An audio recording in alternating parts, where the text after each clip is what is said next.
अगर पूरे जिला अररिया के अंदर ज्यादा नहीं दो फैक्ट्री, अगर दो नहीं बल्कि 4 फैक्ट्री अगर लगा दी जाए, लगाया जा सकता है। क्यों?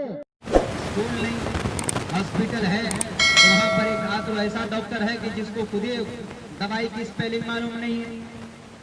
इतनी सारी दवाई कल एक पेशेंट को लिख दिया, भर दिया, पेशेंट वहां पे खड़ा है, उससे पूछा गया कि क्या प्रॉब्लम है, उन्होंने कहा कि फला प्रॉब्लम है।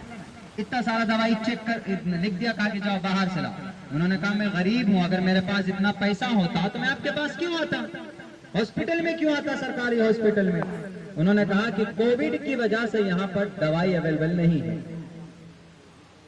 कितनी बड़ी झूठ है बताइए मेरे भाइयों।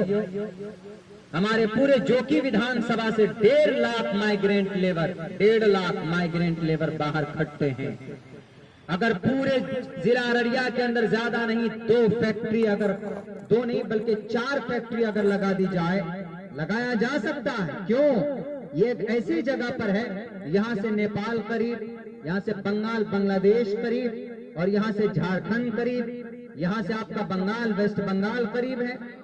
यहाँ से एक्सपोर्ट हो सकता है, माल जा सकता है बाहर, लेकिन फैक्ट्रियां लगाएंगी, गवर्नमेंट अलाउ करेगी तब ना, बाहर की कंपनियों को लाएगी तब। लेकिन नहीं लाते क्यों? क्योंकि इनको गरीब रखना है, मुस्लिम है, माइनॉरिटी के लोग हैं, हमेशा इनको विकास का झांसा दे करके इनका वोट